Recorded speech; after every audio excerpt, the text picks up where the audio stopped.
The Viagra might have been an overkill for a 65-year-old man. It worked a bit too well for the guy.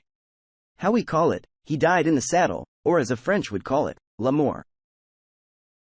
Dear listeners, today we bring a story of a woman who in the act of cheating on her husband ends up in a very weird situation. Just a word of caution here. The husband here is a comedian. So his way of telling this story might make you laugh when you think it is not good to laugh. Please show your support by hitting the subscribe button and the bell icon. And share your thoughts in the comment section. Now let's get on with the story. My name is Mark. It's not my real name, but this guy on his computer thought it is a good one. I'm a stand-up comedian. My wife, I know her name doesn't matter to you. You just want her measurements. So let me give those measurements to you. She stands at 150 centimeters and weighs around 110 pounds. Nice, round and smooth. The backside. Yes. You're right. YouTube stops me from saying a lot of words. Yeah, he does. But coming to a melons, yep, the melons, they are not the ripe ones, they are the small green ones. Yeah. You are the size. Right? Yeah. We all caught that. I could not find a better descriptions of them. Now coming to the story.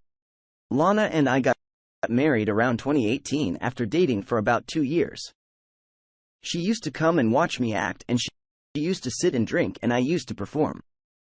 Now one meeting led to another and so on, we started dating. And after almost like 2 years, we got married. Things were looking fine. I was, doing my own gigs.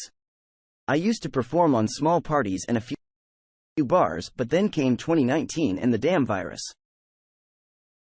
The entire world just shut down, and I was not getting any gigs to perform.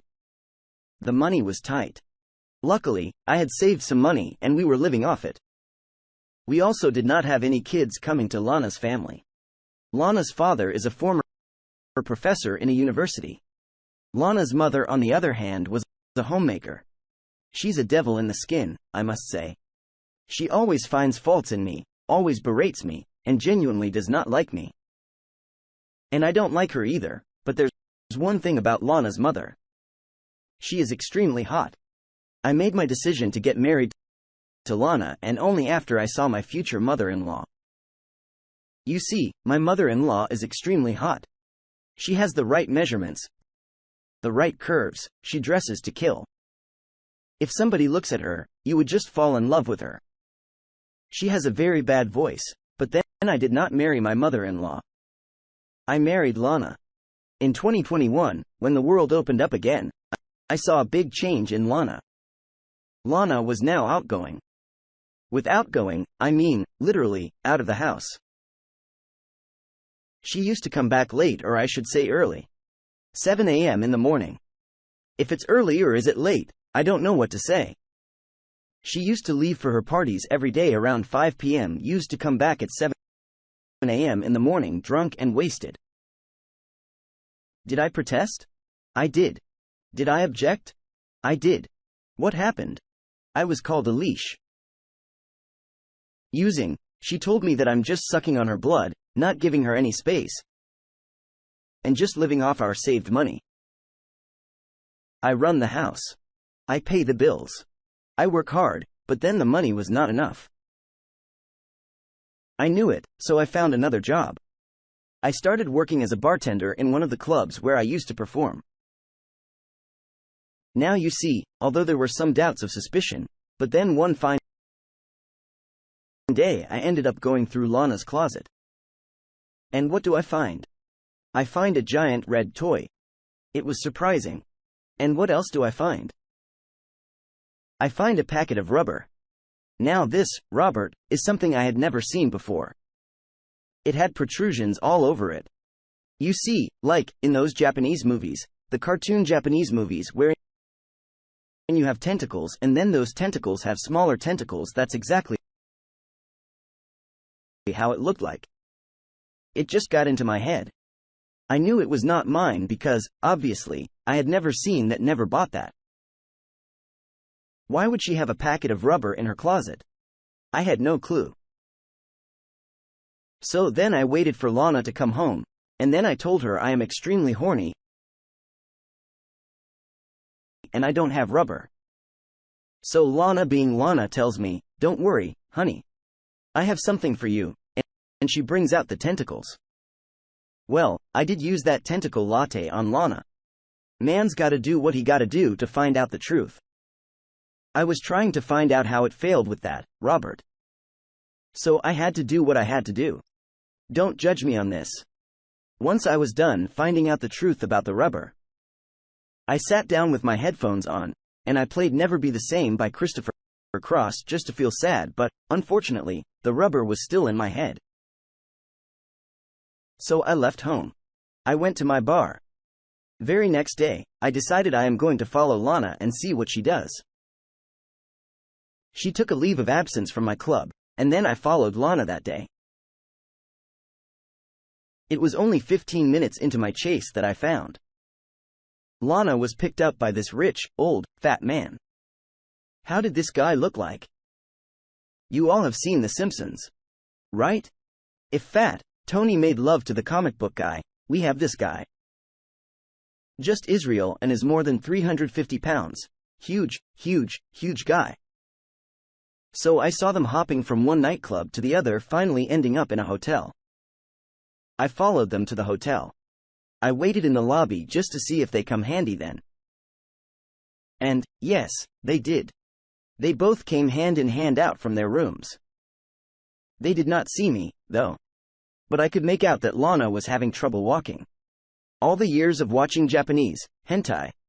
Absolutely. This destroyed my brain cells by now. I don't even know what I was thinking at that very moment. What I did is I went back home.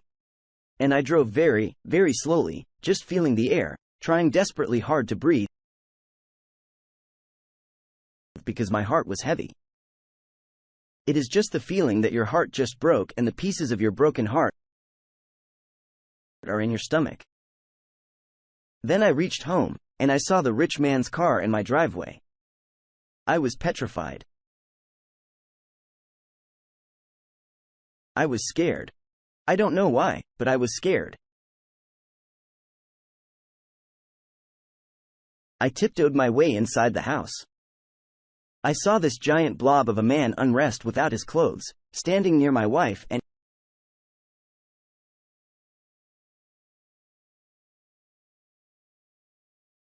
eating a pill. He had the pill and got on top of my wife. I walked out of the house. I know, just like the other stories that we hear on this channel, I could have made a video or could have gotten hit this man and done something wild, but I did not. This is the canon event. You see? This had to happen. I had to get out of the house. Otherwise, the story doesn't make sense. So I got out of the house, walked away, sat in a park and let air come into my lungs. The very next day, I decided I'm going to expose Lana. You see, like all the other AI-generated, ready, revenge stories, I plan to expose Lana either on family's vacation or on a Christmas or on her birthday, or maybe the comic launch we did a few videos ago. So I installed cameras all over the house, especially in my bedroom, and connected it with my phone. I could see what is happening in my house in my phone. Did not take that long. A very nice day, the guy who walks into my house with Lana. What happens next is absolutely wild. You see, what happened is what I saw as this guy walk in. He puts in 2 pills in his mouth, handcuffs Lana to the bedpost, and then gets on top of her, positions himself right between her legs and then just collapses on Lana. Yes. He died. When I saw that, I had no clue what to do. I could not decide whether I should call 911 or I should just shut down the phone and sleep over it. But then I decided to call 911. The operator picked up and said, "Hello. This is the emergency department. How can I help you?" I told her my wife is stuck under a guy. She sounded surprised. I explained her that she's stuck under that body, but then she was even more surprised. So finally, I had to explain to her that my wife was trying to have sex with a guy, and he died on top of her, and she's talk. I heard a very elongated silence.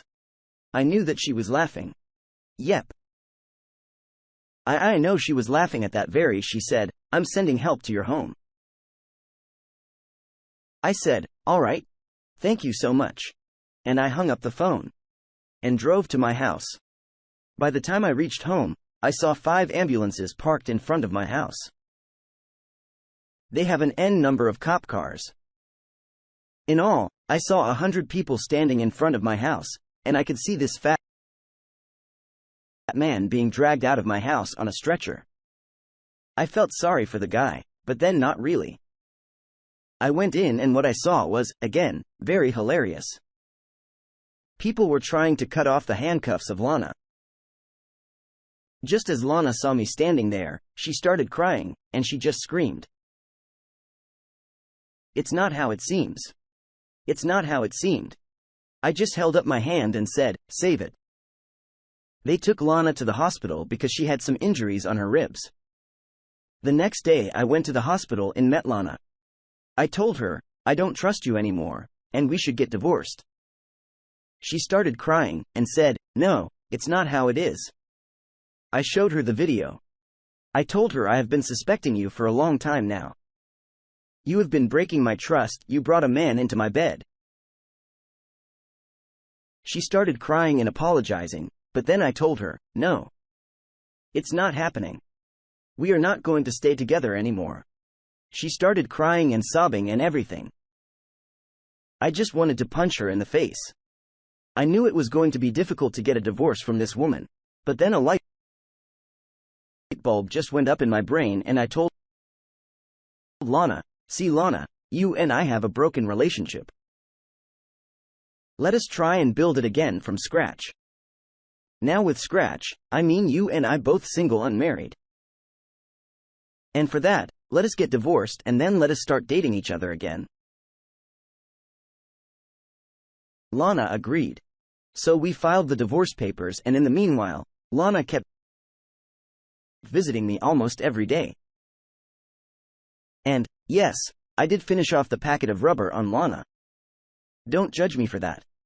A man's gotta do what he's gotta do. A man has needs, and she was a willing partner. Yes. She was. And I was too. I think it was good finalized in a few months. I did not have to pay any alimony. There was no settlement because everything was already finalized before we put in those papers. So I ended up losing nothing. Now coming back to what happened next, I ghosted her. I left town and I disappeared off the radar. I now live in a different country under a different name, although my passport says my original name, but I have not told any of my friends where I am because I fear that Lana might come looking after me. I have built up a new career here. I now work at a local bar as a manager. I take care of the entire operations of the bar. I'm happy with my life. I do have a few women who come and often visit me. Life is good. I know this is not a lifestyle that I wanted for myself, but then maybe a few years down the line, I will end up on the right track and I eventually might find love and get married. Again, until next time. Have a nice day, and do share your thoughts in the comment section. Bye-bye. Dear listener, if you have reached this far, please click on the subscribe button. It will be a great help.